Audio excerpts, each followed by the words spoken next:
감사합니다.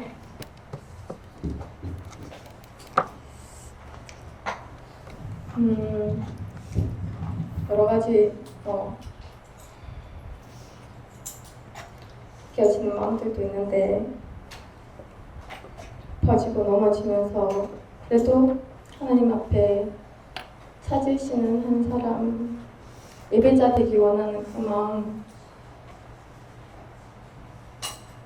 우리 모두가 가지고 있고 이 시간 집사님이 간절히 하나님 앞에 그 마음을 올려드린 찬양인 것 같습니다.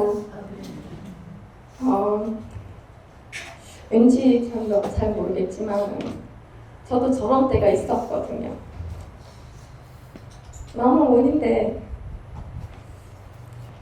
잘 안 되고, 마음은 원인데 하나님 앞에 좀 바로 서고 싶은데 작은 짐도 무겁게 느껴지고 여러 가지 그런 것도 있잖아요. 그런 부관들이 분명히 있었거든요.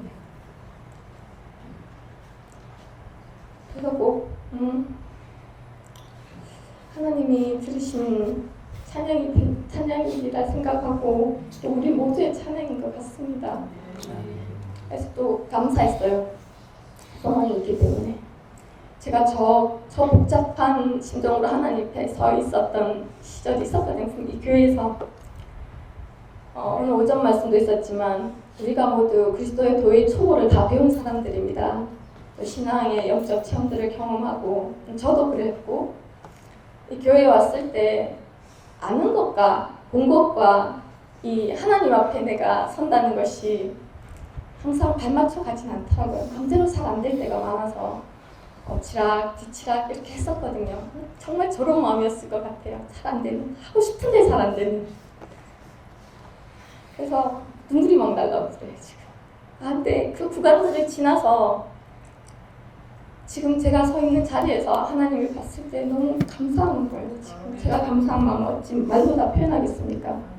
제가 오늘 아침에 운전을 이렇게 해서 오는데 저는 아시는 분은 너무 제가 간증해서 다 잘 알고 계시고 또 잘 모르시는 분도 계시지만 저는 오전 말씀처럼 여러 가지 신앙적인 경험을 했지만 하나님께로부터 멀어져 있었던 사람이거든요. 그리고 마음은 있는데 잘 되지 않고 그 오전 표현들하고 진짜 타락한 자라고 표현했잖아요. 그러니까 하나님께 멀어진 것을 기준으로 했을 때 저는 하나님께 가까워져야 된다는 걸 이렇게 막 절절하게 배운 적도 없었고 교회에 와서 처음으로 오늘 그런 표현이 있었어요. 교회는 단순한 배움과 신앙 체험을 하러 오는 곳이 아니다. 교회는 어쩌면 해야 되는 역할이 한 성도가 하나님께 가까이 나아갈 수 있게 하는 것이 교회의 역할이다. 할렐루야. 그럼 정말 제가 그걸 진짜 처절하게 느끼는 것이 뭐냐면 저는 하나님을 그렇게 사모해 본 적도 없고 그냥 신앙적인 의무를 행하면 되는 줄 알았어요. 영적 체험을 해서 영적인 어떤 능력이 있으면 좋지 않나. 그런데 저 보세요 여러분. 세월이 좀 많이 지나서 한 6년 됐습니다. 교회 온 지. 저는 이제 목회자로 서 있고 오전에 이제 운전을 해서 오는데 어떤 마음이었는지 여러분. 우리는 도의 초보를 넘어서 지금 완전한 대로 나아가고 있는 중입니다. 할렐루야. 우리는 도의 초보를 떠났습니다. 그러면 나타나는 변화가 분명히 있습니다. 저를 예를 들어서 말씀을 드리고자 하면 제가 체험을 해보니까 마음의 변화가 있습니다. 할렐루야. 첫 번째로 그건 하나님과의 거리적인 가까움 때문에 오는 마음의 변화입니다. 두 번째 믿음의 변화입니다. 확실합니다. 내가 믿고자 한다고 해서 믿을 수 있는 게 영의 세계는 아닙니다. 하나님의 말씀은 아닙니다. 그런데 오늘 말씀처럼 하나님께 가까워지면 믿을 수 없던 것들이 믿어진다니 그 누리는 은혜에 대해서 교회는 끊임없이 선포해 왔었습니다. 그래서 제가 처음에는 이해할 수가 없더라고요. 누리는 게 뭘까? 그런데 제가 오전에 이제 교회를 이제 차를 타고 운전해서 오는데 어떤 마음이었는지 아세요 여러분? 하나님이 너무 좋은 거예요. 이런 고백이 입술로 나오더라고요. 저는 그렇게 살가운 성격도 아니고 마음이 이과에서 냉하다고 했잖아요. 뭘 좋아해 본 적도 없고 잘 빠지지도 않아요. 그런데 하나님 어떻게 이렇게 좋을 수가 있을까? 날이면 날마다 더해지면서 좋아지는 거. 이렇게 나눴어요. 세상 거는 좋다가 어떤 지점에 이르면 실증이 나잖아요. 물질도 그래요. 물질이든 뭐 어떤 세상 것들을 욕심을 내지만 가지면 그 순간 사라지잖아요. 그 욕심이. 것은 하나님은 날마다 더 좋은 거예요. 미치게 있는 거예요. 그러니까 제가 이해가 됐어요.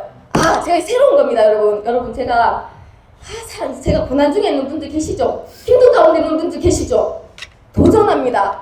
그 고난 속에서 주님을 꽉 붙잡고 빠져나올 때 여러분 신앙이 완전한 대로 나아갑니다. 저는 제가 잘한 게 한 개도 없습니다. 그런데 제가 이번 구간을 빠져나오면서 얻은 게 있는 거예요. 하나님을 사랑하는 마음. 어떻게 날이면 날마다 더 좋지? 여러분 이거 표현이 안 돼요. 증거가 없어요. 제가 여기 섰기 때문에 하는 소리가 아니에요. 간증이에요. 어제 좋았는데 오늘은 더 좋아요. 내일은 아마 더 좋을 거예요. 이게 가능할까요, 여러분? 그런데 하나님에 대한 사랑이 그런 거더라고요. 무한한 것 같아요.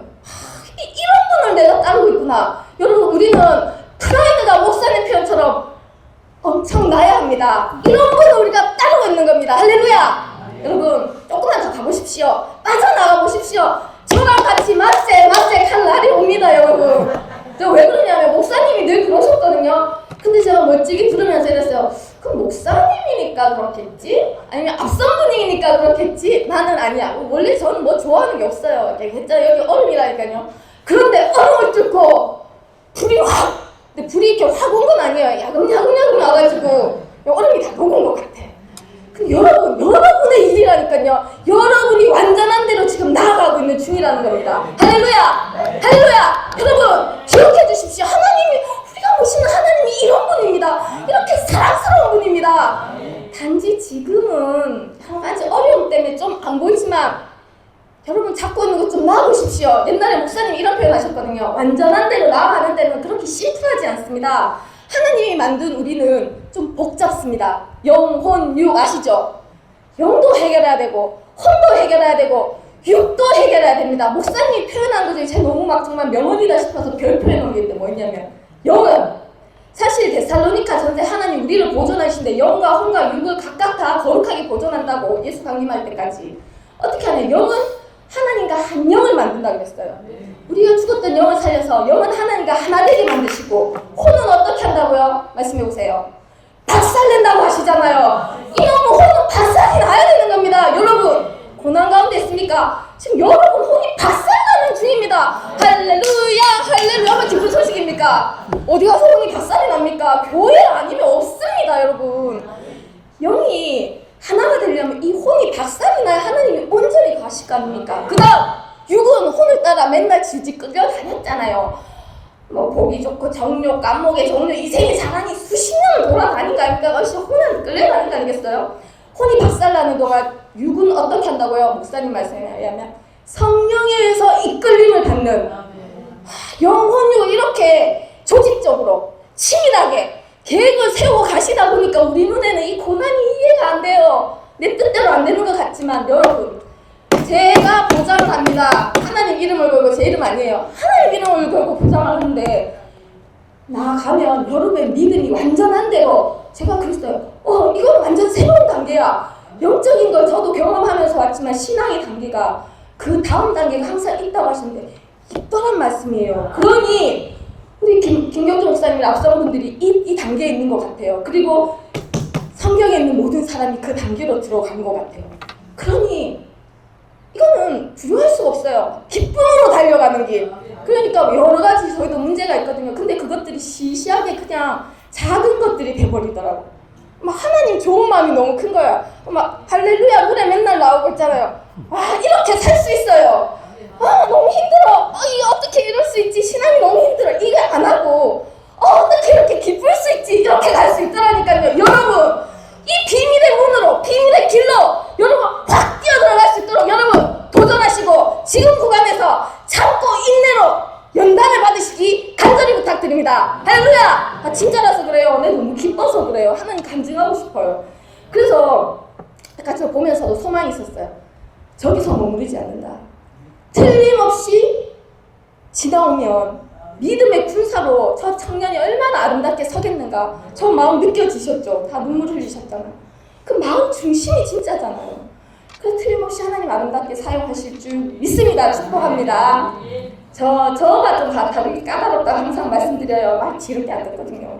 그런데도 이렇게 만들어 놓으셨잖아요. 다 다릅니다.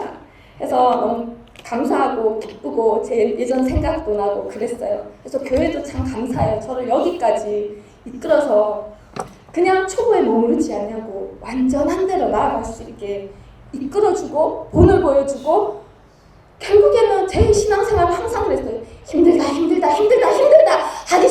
싫다 왜 안 풀리나 맨날 그러면서 왔는데 지금은 그런 것들이 의미가 없더라고요. 기쁘다 하나님 왜 이렇게 사랑스럽지? 왜 이렇게 좋지? 좀 미친 소리 같지 않습니까 여러분? 그런데 목사님들이 그러셨어요. 근데 그래서 소망이 있는 겁니다. 저는 아닌 줄 알았거든요. 근데 우리는 전부 다 지금 그 길을 가고 있는 중입니다. 여러분 소망의 끈을 놓지 않기 원합니다. 목사님은 되니까 나는 여러분 이 생각 하나님이 진짜 안 기뻐하십니다. 목사님들이 됐고 예수님이 본을 보였고 그 뒤를 따라가고 있고 우리도 당연히 되니까 따라오라는 거예요. 자꾸 목사님은 되는데 나는 아니까 목사님한테 막 치마 붙잡고 늘어져가지고 막 그런 거 하지 마세요. 여러분들이 다 컸잖아요. 자, 내가 할 수 있다 없다? 할 수 있다. 누가 한다? 내가 하는 거 아닙니다. 저는 한 개도 없습니다. 누가 하신다? 예수님이 하신다. 교과에 가야 됩니다. 나는 할 게 아무것도 없구나. 예수님이 할 수 있구나. 예수님이 다 하시는구나. 여기만 가면 됩니다. 그러니 이놈은 자아가 문제입니다. 여러분 자아 안에 내가 해야지가 부서지면 나머지는 누리는 은혜. 멋지지 않아요? 누리는 은혜 이거 생각해봐서 거저 얻는 은혜. 멋지지 않아요? 맨날 기뻐. 진짜 좋은 것 같아요. 할렐루야. 자, 그래서 제가 이제 말씀을 전해야죠. 너무 길어지면 안 되니까. 제가 어제 어떤 글귀를 봤어요. 옛날에 일기에 적어놓은 글귀였는데 하나님의 역사에 대한 글이었어요. 인간의 역사와 하나님의 역사가 틀리다. 인간은 역사를 쓰면 어떤 주인공이 있고 사람이 주인공이죠. 그 어떤 일이 일어나요. 사건이 일어나요. 사건이 어떻게 일어날지는 아무도 몰라. 사람은 모르죠. 일이 다 일어나면 어떻게 한다? 역사를 써요. 그러니까 일이 일어나봐야 역사를 아는 거예요. 그런데 우리가 모시는 하나님 어떻게 한다? 말씀으로 기록을 다 해놓으셨어요. 예언의 말씀, 내가 이렇게 할 것이다. 말씀을 딱 해놓고 그게 이미 역사야. 그대로 이루시는 하나님. 얼마나 변수가 많겠어요. 말 안 듣는 사람, 말 안 듣는 저 같은 막 사람을 불러가지고 막 훈련시키면서 역사를 이뤄가시는데 근데 그 말씀대로 어떻게 한다? 이루신다. 그걸 응하였다. 저희들 딱 보면서 얼마나 은혜 받은지 아십니까? 우와, 내가 모시는 하나님이 이 정도구나. 인간은 역사를 일이 일어나야 쓸 수 있는데 하나님은 미리 써가지고 그대로 이루시는 하나님. 왜 중요한지 아십니까? 여러분 말씀에 기록된 게 어떻다고요? 말씀대로 다 이루어진다라는 거예요. 여러분에게 하나님이 주시는 여러 가지 응답들은 말씀하신 만큼 그대로 다 이루어진다라는 거예요. 얼마나 무서운 말씀입니까? 그죠? 그런데 이 하나님을 생각하는데 미치겠는 거예요. 너무 멋진 분이구나. 어떻게 내가 이런 분을 모시고 따를 수 있을까? 그런 마음이 착 들더라고요. 그래서 이제 오늘 본문 말씀 들어갈 텐데 제가 오늘 본문 여러 가지 말씀 좀 볼게요. 왜냐하면 하나님이 하신 말씀 중에 여러 가지 차원의 말씀들이 있어요. 고개 가난 거 이것저것 있는데 때로는 우리가 듣기에 두려운 말씀들도 있어요. 심판에 관한 거 있잖아요. 그리고 하나님의 이제 그 진노에 관한 것. 오늘 그런 말씀들만 쭉 볼 건데 이런 말씀들을 제가 대했던 그 믿음의 자세가 바뀌었다라는 거예요. 왜냐하면 하나님과 가까워지니까 오전 말씀의 기준으로 보세요. 내가 하나님에 대한 가까워지고 하나님에 대해 신뢰하게 되고 사랑하게 되면서 이 말씀이 주는 것을 내게 주는 게 틀려지더라는 거예요. 자, 오늘 본문 말씀 볼게요. 그냥 편하게 보도록 하겠습니다. 몇 가지 봐야 돼서 에스겔 9장 볼게요. 자, 에스겔 9장의 시작은 아시는 건데 그냥 훑어서 보겠습니다. 8장 1절에 에스겔에게 하나님이 주신 말씀이잖아요. 8장 1절을 보면 이래요. 에스겔이 이제 포로로 잡혀가서 집에 앉았고 유다에 이때 나이가 젊은 나이였어요. 유다의 장로들이 그 에스겔 앞에 앉아 있는 거예요. 그런데 주 여호와의 권능이 거기에 내게 임했다라고 되어 있습니다. 그죠? 그러면서 하나님의 영이 3절에 나를 들어 천지 사이로 머리를 한 모습 잡으면서 주의 영이 나를 들어 천지 사이에 올리셔서 어떻게 했다고요? 환상 가운데 나를 이끌어 예루살렘으로 갔다라고 되어 있습니다. 아시죠? 내가 예루살렘에 있지 않았어요. 그죠? 그런데 하나님의 권능이 임하셔서 자기를 들어서 환상처럼, 그러니까 막 실제처럼 그를 들어가지고 예루살렘에 데리고 간 거예요. 그러면서 8장 내용 아시잖아요. 그 성전 안에 얼마나 숨겨져 있는 우상 숭배가 많은지 쫙 보여줬단 말이에요. 장로들부터 여인들이랑 그리고 또 제사장들 비롯해서, 그러니까 문 입구에서부터 하나님의 전 앞에 있는 그 성전 문 앞까지 그런 우상 숭배가 하나님을 섬기는 곳인데 동시에 우상 숭배가 가득했었거든요. 그러면서 이제 9장에 넘어갑니다. 그가 큰 소리로 지금부터 뭐가 되냐, 하나님 이걸 보고 계시지 않는 거예요. 9장은 하나님이 이 예루살렘 우상 숭배를 한 예루살렘에게 이제 내리는 심판이거든요. 그 진노거든요. 근데 이걸 에스겔에게 적나라하게 보여주는 거예요. 자, 그가 큰 소리로 내 귀에서 외쳐 있는데 어떻게 외치냐면, 이 성읍을 심판할 자들이 각기 죽이는 모기를 들고 나오게 하라. 이렇게 하니까 윗문 길, 북향 윗문 길로부터 몇 사람이 나오냐면 6사람이 이제 오는 거예요. 근데 각 사람의 손에 뭐가 있다고요? 죽이는 무기가 있어요. 근데 그 중에 한 사람이 이제 어떠냐면 가는 베옷을 입고 허리에 서기관의 먹그릇을 찼다는 거예요. 글을 쓰는 거예요. 그 성경 기록한 사람처럼. 그러면서 그들이 쭉 6명이 와서 놋 제단 곁에 딱 서는 거예요. 성전 문 앞에 있으니까. 그러자 3절에 이스라엘의 하나님의 영광이 딱 그룹에서 떠올라가지고 어디로 갔다고요? 성전 문지방에 딱 이르는 거예요. 그러면서 이 먹그릇을 찬 사람을 불러서 명령을 하는데, 우리 잘 아시는 말씀이죠. 너는 예루살렘 성을 순행하라는 거예요. 두루 찾아다니라는 거예요. 이전까지 예루살렘 성전 안에 수많은 우상 숭배자가 있었지만 하나님이 성읍에 나가서 찾으라고 하는 사람들이 누구냐면, 이 예루살렘 성읍 가운데 행하는 모든 가증한 일, 이런 우상 숭배와 같은 가증한 일로 말미암아 탄식하고 우는 자의 이마에 표를 그리라, 이 말씀합니다. 그죠? 이 표가 뭐냐면 이스라엘의 그 알파벳 중에 마지막 글자가 타브라는 게 있는데 그 원 모양이 뭐냐면 십자가예요. 이 표를 그 먹그릇을 찬 사람에게 그리라고 하신 거예요. 근데 이 표가 뭐냐면 십자가 모양이니까 원래 뜻이 생명이라고 하더라고요. 그러니까 결국 이 표가 상징하는 건 뭐냐면 예수 그리스도의 그 십자가를 의미하는 거예요. 그러니까 그것이 그려진 자, 그 그리라고 하고 나서 이제 5절에 명령하기를, 나머지 그들에 대해서 내게 이르시되 5명한테 어떤 명령을 내리냐면, 이 성읍 중에 다니면서 불쌍히 여기지도 말고 긍휼도 베풀지 말고 늙은 자, 젊은 자, 처녀, 어린아이, 여자를 싹 다 죽여라. 이 명령을 지금 내리는 장면을 에스겔이 보고 있는 거예요. 그러니까 한쪽에서는 이마에 표를 그려서 이제 분류하지만 나머지는 전부 다 죽이라는 명령인데, 단 이마에 표 있는 자에게는 가까이 하지 말라는 거예요. 우리 기억나시죠? 우리가 출애굽할 때 그 어린 양의 보혈의 피를 문지방에 바른 그 집은 사망이 넘어갔잖아요. 하나님의 진노와 심판이 넘어갔었잖아요. 그거랑 동일한 개념이에요. 그 예수 그리스도를 상징하는 십자가의 피를 상징하는 곳이 있는 곳에 이 심판이 넘어간다는 의미거든요. 그러면서 내 성소에서 시작하고 성전에 있는 늙은 자, 장로들부터 시라하라는 명령을 하나님이 직접 내립니다. 그러면서 이들이 진짜 나가서 뜰에 시체를 세우고 이제 그 성전에서 이 일을 이루고 나서는 7절에 성읍 중에서 치더라. 그때 이제 8절에 어떤 말을 하냐면, 그들이 칠 때 에스겔이 홀로 있었대요. 얼마나 끔찍합니까? 성전에서 막 죽어나가는 그 비명소리와 피 흘린 걸 다 보고 있는 거예요.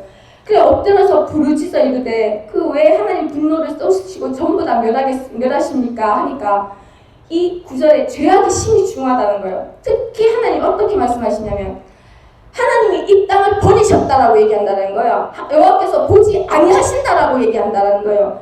그것 때문에 내가 불쌍히 여기고 긍휼을 베풀지 아니하리라. 제가 예전에 그런 적 있었어요. 하나님이 뭘 할 수 있을까? 하나님 이 상황에서 뭘 할 수 있을까? 근데 제가 그때 하나님이 살아계신 걸 제게 그는 얘기가 길어서 말씀할 수 없지만 이렇게 보여주신 적이 있었거든요.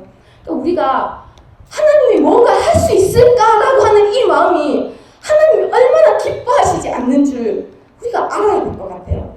그들이 이 땅을 하나님이 버렸다라는, 버리신 적이 없는데, 그리고 여호와께서 보지 아니하신다라는, 하나님이 눈을 뗀 적이 없는데 그렇게 말하는 그들에게 하나님이 긍휼도 베풀지 않고 불쌍히 여기지 않고 행위대로 심판하리라 하고 이들이 천사들이 전부 다 명령을 준행하였다라는 말씀이 나오잖아요.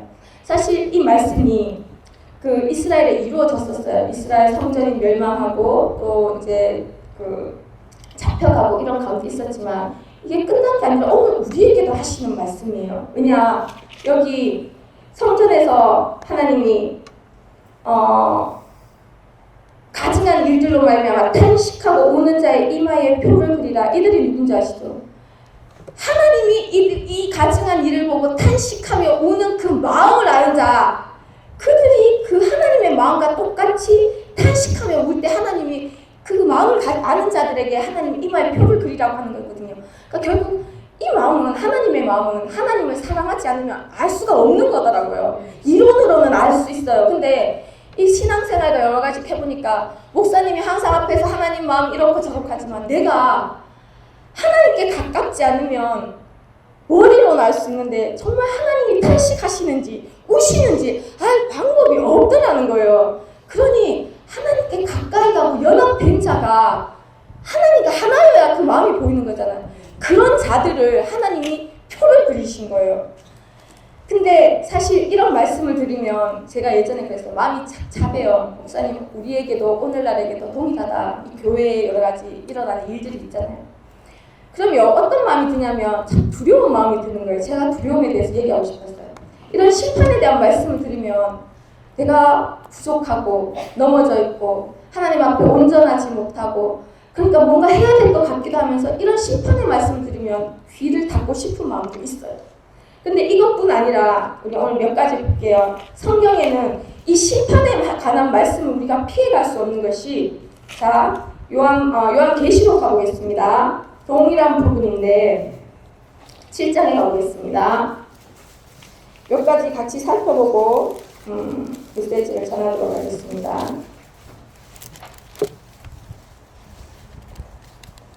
하나님은 심판과 진노에 대해서 분명히 성경에 기록하고 계시잖아요. 아까 처음에 말씀드렸죠. 하나님 하신 말씀 분명히 이루신다고. 그러면 계시록을 가보면 사도 요한이 계시록에서 심판에 대한 말씀을 하셨어요. 7장에 가보면 계시록 5장 1절에 가보겠습니다. 5장 1절에 가보면 신약 3장이죠. 내가 보면 이제 에스겔이 아니라 사도 요한에게 하나님이 이제 섬에서 반모섬에서 보여주신 내용이잖아요. 계시록이 보좌에 앉으신 이를 보는 거예요. 그리고 오른손에 두루마리가 있습니다. 7인으로 봉해졌는데 이 봉인을 풀어야 되는 거예요. 풀어야 되는데 6절에 가면 어린 양이 7절에 나와서 보좌에 앉으신 이의 오른손에서 두루마리를 취해서 그 두루마리를 펴는 내용이 6장에 쭉 이어집니다. 쭉 이어지면서 이제 7장에서 이제 7장 가볼게요. 7장에 가보면 이제 이 일 후에 두루마기를 펴고 인이 이제 그 하나하나씩 열리면서 일어나는 일들을 기록을 했었거든요. 그러니까 심판이 일어나는 거예요.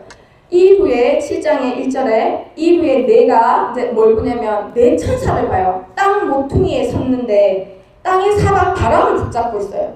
그럼 이 바람이 불면 이 진노의 바람이죠. 심판의 바람이 불 텐데 이들이 붙잡고 땅에나 바다에나 나무에 불지 못하게 하더라. 왜 그러냐면 3절에 우리가 다른 천사가 올라서 하나님의 종들의 이마에 인치기까지 땅이나 바다나 나무들을 해하지 말라 하더라. 결국 하나님이 심판하시기 전에 하나님의 사람들을 표하시고 하나님의 사람들을 인치시는 작업을 하신다는 거예요. 출애굽부터 그랬어요. 근데 이게 그냥 하시는 말씀이 아니라는 걸 말씀을 드리고 싶은 거예요. 아까 하나님 입에서 나온 말씀을 미리 예언하시고 이루시는 분이라고 했잖아요. 이 일이 분명히 일어난다라는 거예요.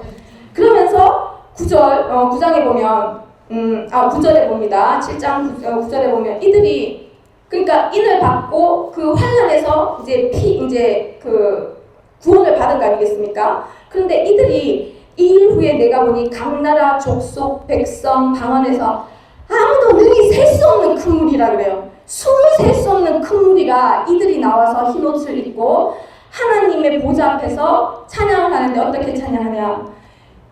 이들이 스스로가 이 환란에서 구원을 받을 수 있는 자인가? 아니라는 거예요. 왜? 10절의 그 고백이 뭐냐면 이들이 수도 없이 셀 수 없는 이들이 막 없이 입이 나온 이들이 흰옷을 입고 큰 소리로 외쳐 이러는데 구원하심이 이 환난에서 구원하심이 누구에게 있다고? 보좌에 앉으신 우리 하나님과 어린 양에게 있도다. 이것이 최종 우리의 고백이 되어야 될 줄 믿습니다. 할렐루야. 우리의 어떠한 의와 공로는 하나님 앞에 내세울 수 없으며 이 환난을 피해갈 수도 없다는 것입니다. 여러분 이 상상해 보십시오. 환난을 피할 수 없습니다. 범죄한 인간이 어떻게 하나님의 진노와 심판을 피할 수 있겠습니까? 공로 하나 세운다고 절대 없을 겁니다. 그러니 예수 그리스도가 오신 것이 아닙니까?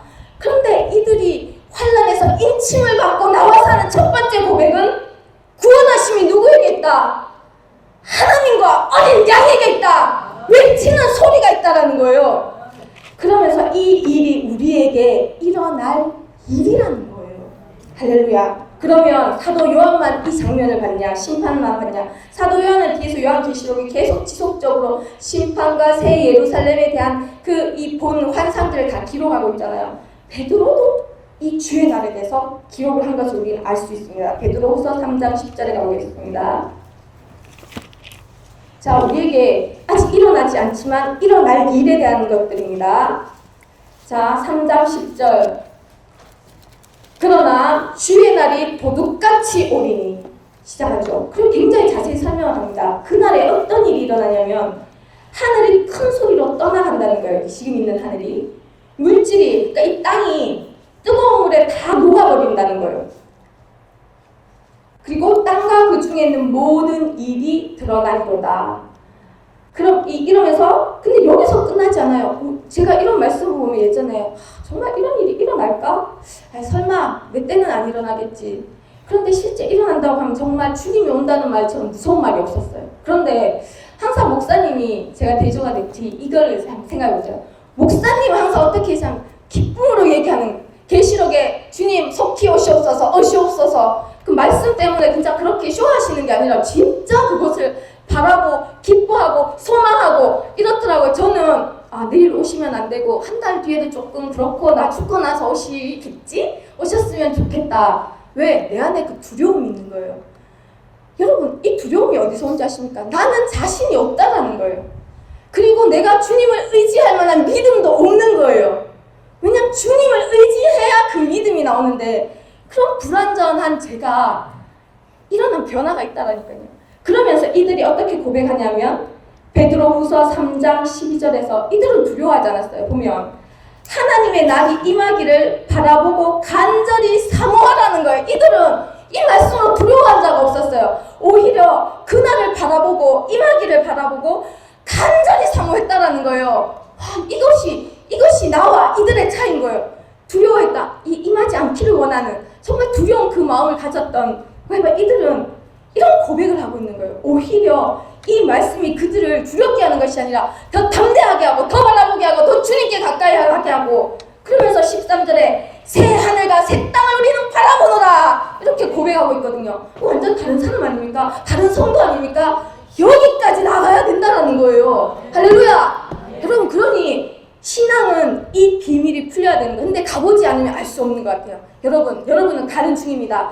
이 도의 초보에서 완전한 데로 나아가는 것은 여러분이 신앙이 성장할 때마다 더 깊은 곳 여기까지 이거 간절히 바라는 자 새하늘 새 땅을 진짜 바라보고 진짜로요. 바라보고 시각하니까 보는 거 말고요. 여러분 진짜로 여러분 솔직한 심정 안에서 정말 내가 하나님을 바라고 오시기를 사모하며 새하늘 새 땅이 내 소망입니다. 바라보고 환난도 견디고 나아가는 그 신앙 얼마나 멋진 신앙입니까 여러분. 이거 두려운데 이거 이 갈등 없는 거더라고요. 그냥 볼 수 있으니까 하나님 볼 수 있으니까 너무 좋으니까 오늘 좋고 내일 더 좋고 그 다음날 더 좋고 1년 뒤에는 훨씬 더 좋은 그분이 오신다잖아요. 그러면서 베드로만 그런 게 아닙니다. 자 오늘 되어질 일에 대한 것 이들은 이렇게 돼 있어요. 바울 데살로니가전서 4장 15절 보겠습니다.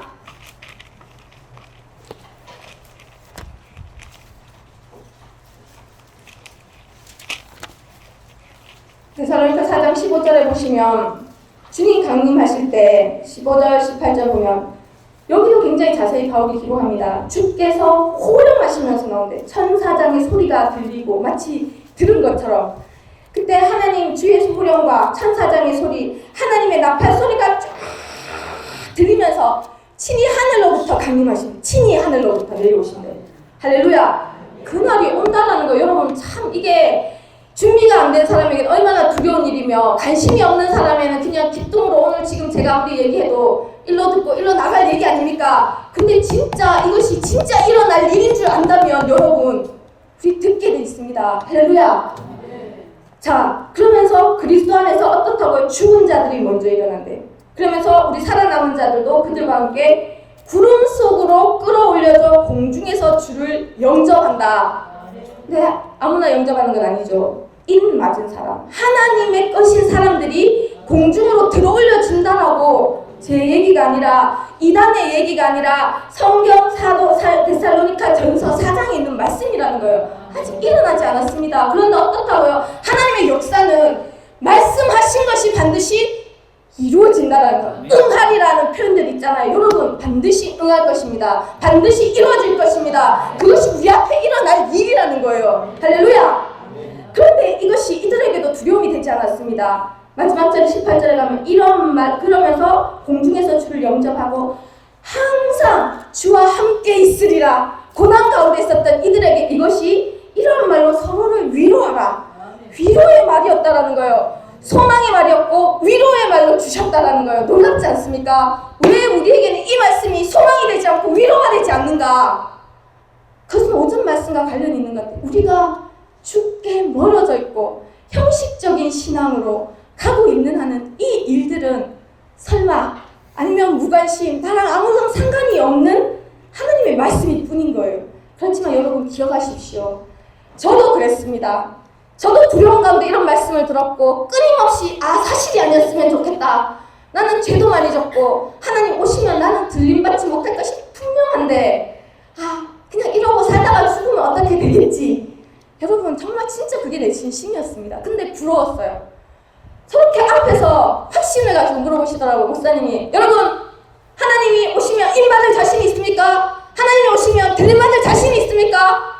자신 있으셔야 합니다. 그런데 그게 이해가 안 됐어요. 난 자신이 없어요. 그리고 뭔가 목사님처럼 뭘 제대로 한 것도 없는데 나는 안 될 것 같다라는 생각이 있는데 안 된다고 그러니까 그러면서 이렇게 모기만 하는 소리로 얘기를 하는 거예요. 그러니까 이 마음에 갈등이 있는 거 아시죠? 여러분 그런 경험이 오셨죠? 완전한 확신은 100%입니다. 근데 어정쩡하게 자신이 없으니까 그렇게 되는 거예요. 답이. 진짜 자신 있으면 진짜 담대하면 100% 네 할렐루야 이렇게 되는 거더라고요. 여러분 이게 우리가 돼야 되는 부분이 아직 일어나지 않는데 일어날 일이기 때문에 할렐루야. 그래서 제가 첫 번째 얘기하고 싶은 건 뭐였냐면 이 18회간에서 계시록에 하나님 기록하고 베드로와 사도 바울을 통해서 이 하나님 말씀한 이 주의 날은 반드시 임한다라는 거예요. 심판은 반드시 임하고 하나님의 진노의 날도 반드시 온다라는 거예요. 제 얘기가 아니에요.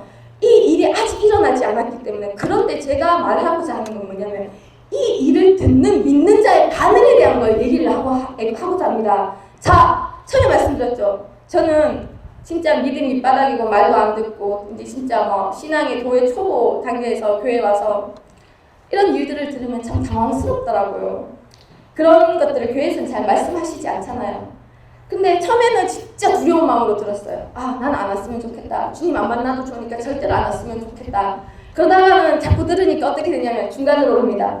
오시면 좋을 것 같기는 한데 그다음 준비는 덜 된 것 같아. 약간 갈등하는 단계가 와요. 그런데 내가 어디서 바뀐 건지는 모르겠어요. 근데 요번 구간이 진짜 힘들었거든요. 근데 여러분 교회를 섬기는 마음 처음에 나온 거 아시죠? 그러니까 교회를 섬기고 교회를 위해서 애통해하고 교회를 위해서 울고 하나님 대신 울고 하나님 대신 울어주는 이 마음이 귀하다라는 거예요. 여러분 그래서 사역을 맡을 때 아까도 간증했지만 내가 맡아도 되나 부담도 되고 부담이 돼도 맡으셔야 됩니다. 왜냐하면 몸을 위해서 섬기는 게 하나님 앞에 큰 뭐라고 해야 될까요? 그걸로 상금을 얻는 건 아니지만 그게 첫발인 것 같아요. 교회를 위해서 섬겨봐야 교회가 귀한 것을 알고 나중에 교회를 위해서 울 줄 알게 되고 교회를 위해서 애통하게 될 줄 알고 그래서 하나님의 마음을 알게 되고 이 성읍을 위해서 더 울게 되고 애통하게 되는 그것이 하나님이 그 마음을 받아서 표를 그리셨잖아요. 인을 치신다라니까요. 제가 요번에 그건 것 같아요. 하나님이 그냥 입 닫고 가시진 않는 것 같아요. 그래서 제게 믿음의 성장을 허락하신 것 같아요. 그래서 지금 뭐냐면 교회가 너무 귀해 보이는 거예요. 한 사람 한 사람이 너무 귀해요. 다 부족하고 저같이 부족한 사람 여기서 품어주셨잖아요.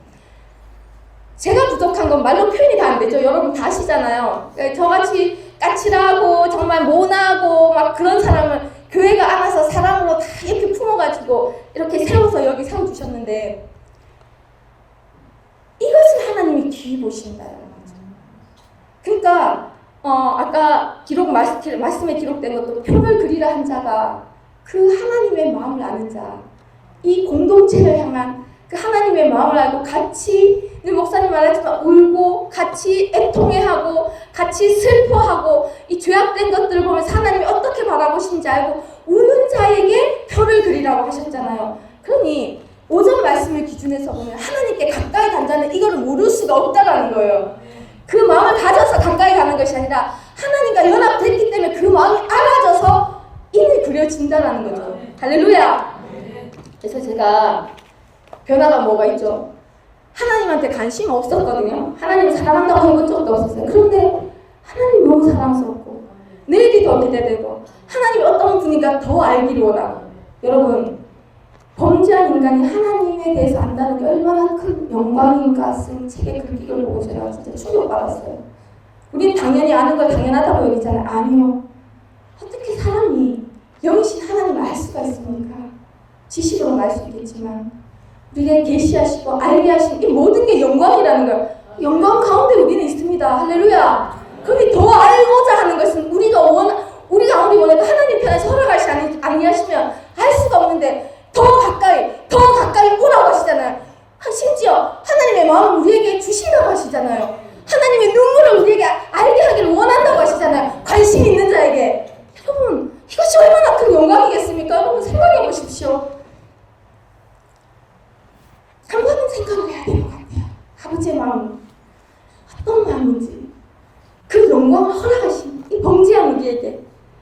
그래서 제가 그러면서 하나님이 허락하셨기 때문에 이렇게 가까이 은혜로 가고 있는데 마음도 바뀌고 내 믿음도 바뀌고 저는 믿음에 대한 고백을 하는 겁니다. 이 성경의 말씀 내가 듣고 싶은 것만 듣고 듣기 싫은 건 귀를 닫고 듣고 싶지 않았던 제가 이게 소망의 말씀이구나. 이게 위로의 말씀이구나. 하나님이 행하실 것은 미리 내게 알려주신 영광의 말씀이구나. 할렐루야. 하나님 반드시 이 일을 행하실 겁니다.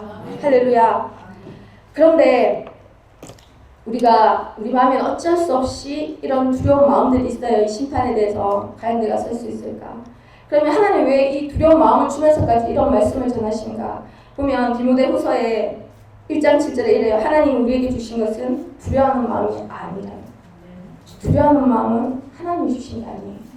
두려워하는 마음은 사단이 준 거겠죠. 하나님 오직 우리에게 뭘 주셨다고요? 능력의 영. 이게 사실 마음으로도 있지만 영어로 보면 영이거든요. 두려워하는 영을 주신 적이 없다라는 거예요.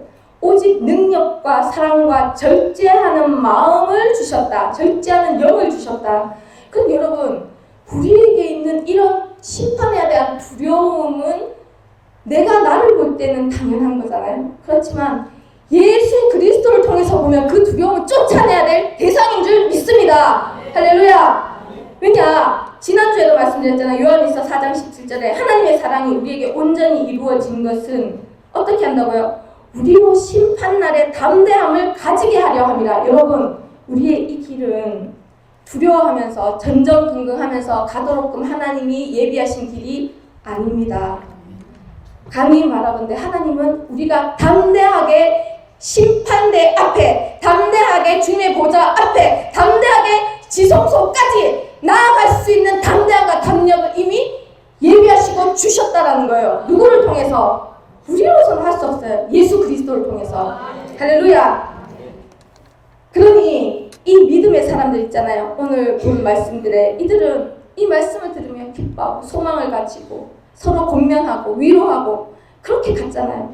이들이 그럴 수밖에 없는 거예요. 정말 오늘 오전 말씀처럼 하나님과 하나 돼서 가까웠던 이들이 이 사람들에게는 주님의 재림이 두려운 말이 아니라는 거예요.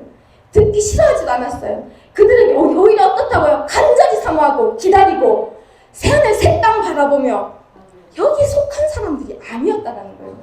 우리도 그러하다. 우리가 가야 되는 길은 그 길이라는 거예요. 제 말이 아닙니다. 성경에 신 말씀이에요. 그러면서 서로 이 말씀을 통해서 소망 삼고 위로하는 그들의 신앙까지 우리가 하나님은 이끌어 가신다는 거예요. 우리 안에 있는 사랑이 두려움을 내어 쫓는다고 했잖아요. 우리 안에 이런 어정쩡한 두려움들을 하나님은 이런 고난 구간에서 다 몰아내시는 거예요. 사랑만이 여러분 그렇더라고요. 하나님이 너무 좋으니까 하나님이 허락하시는 모든 구간이 다 갈 수 있겠더라고요. 그러니 사랑은 두려움을 내어 쫓습니다. 그러니 우리는 심판대 앞에도 보좌 앞에도 하나님이 재림의 순간에도 우리가 담대할 수 있는 이유는 이 이유입니다. 예수 그리스도 때문에. 자, 그러면은 저희가 성경에 두 가지 인이 있어요. 하나님이 치는 표와 인을 살펴봤잖아요. 사실 우리 여기 집중해야 되거든요. 그런데 때로는 우리가 사단이 주는 표, 짐승의 표에 더 집중할 때가 많아요. 인터넷에 보면 말과 말고 많거든요. 이 짐승의 표에 사실은 집중하는 경우가 많은데 저도 그런 때가 있었어요. 어떻게 하면 짐승의 표를 안 받을 수 있을까? 근데 핵심은 그게 아닙니다, 여러분. 핵심은 아무도 하나님의 이는 어떻게 하면 받을 수 있을까는 아무도 집중하고 얘기하지 않아요. 그런데 짐승의 표는 어떻게 하면 안 받을 수 있을까? 많이 고민을 하는 거예요. 거기 끌려다니는 거예요. 거기 막 뜨거운 감자예요. 막 맞다 아니다 막 시끄러워요. 그런데 여러분 아닙니다. 그건 속는 겁니다. 우리는 하나님께 집중하면 됩니다. 하나님의 인을 받으면 됩니다.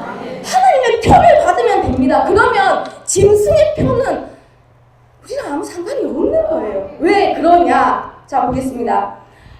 하나님이 인을 주는 건 내가 하나님의 소속이기 때문입니다. 할렐루야.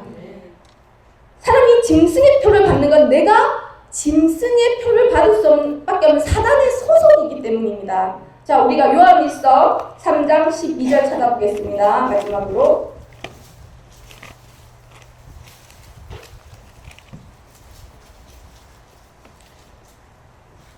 증거는 3장 12절입니다. 같이 합독하겠습니다. 가인같이 하지 말라. 그는 악한 자에게 속하여 그 아우를 죽였으니. 같은 원리지 않습니까? 그까지만 읽으시면 되겠어요. 그래서 가인이 죽인 것이 악한 자에게 속하여 아우를 죽였다는 거예요. 살인을 해서 악한 자에게 속한 것이 아니라 원래 그는 악한 자에게 속했다는 거예요. 그 위에 보면 9절, 10절 쪽에 이런 말씀이 있습니다. 하나님께로 난 자마다 죄를 짓지 아니하나니 하나님의 씨가 그 속에 있으며. 그러니 하나님께로 난 자가 죄를 짓지 않은 거, 이제 소속이 그렇다는 거예요. 씨가 있기 때문에 죄를 짓지 아니한다라는 말씀이죠. 그러면서 하나님의 자녀와 마귀의 자녀들이 드러나는 날이 있다라는 거예요. 그러니 결국은 우리가 하나님의 인을 받는 거에 집중하는 것이 올바른 신앙생활이라는 거예요. 할렐루야. 그러면 짐승의 표는 하나님이 해결하실 문제예요. 그리고 나서 그러면서 이제 우리가 하나님의 인을 어떻게 받는가에 대해서 한번 고민을 해보면 우리의 의로는 지금 받을 수 있는 게 아니었잖아요. 오전 말씀과 똑같은 것 같아요. 우리가 하나님께 가까이 가고 하나 되고 하나님께 난 자가 되면 하나님의 인을 받을 수밖에 없어요. 하나님의 마음을 알 수밖에 없다는 거예요. 우리는 지금 그 길을 가는 중인 줄 믿습니다. 할렐루야. 왜냐하면 제가 신앙생활이 그냥 평범한 신앙생활 여기 와서 지금 바뀐 걸 말씀을 드리는 거예요. 제 신앙이 바뀌어가는 거예요. 이렇게 믿음이 더하여지고 마음이 바뀌어지고. 여러분 교회가 이 역할을 해야 되는 게 맞지 않겠습니까? 그러니 모든 출발은 어디라고요?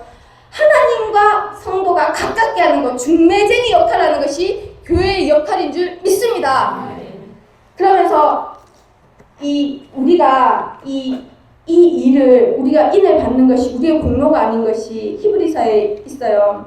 우리가 예수 그리스도의 피를 힘입어 성소에 들어갈 담력을 얻었다. 그 길은 우리를 위해서 휘장 가운데 열어놓은 새로운 살 길이요 휘장 곧 그의 육체니라 라고 말씀하셨습니다.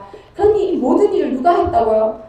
예수님이 이 길을 열어놓으신 거예요. 그러니 우리가 그분을 의지할 때 담대함을 얻을 수 있는 줄 믿습니다. 제가 보니까 하나님의 이는 어떻게 나타날까? 제가 되게 궁금했거든요. 목사님은 어떻게 확신을 할까? 하나님이 나타나셔서 증거를 주셨나? 근데 아니요. 내적 확신이 있는 거예요. 어떤 증거가 없어요. 이것 때문에 나는 심판받지 않아? 이것 때문에 나는 인을 받을 거예요? 아니요. 자신이 알아요. 자신이 하나님께 속하면 내가 하나님의 속한 자인 것을 분명히 갈등 없이 압니다. 내적 확신.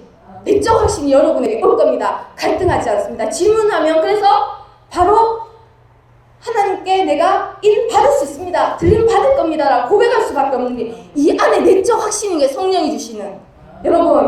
여러분이 하나님께서 만져서 이 내적 확신을 가지고 담대하게 하나님의 행하실 일을 소망 삼아 기다리며 바라보며 간절히 사모하며 나아가는 저희들 되기 원하고 그 수준까지 자라가기 간절히 소망합니다. 할렐루야.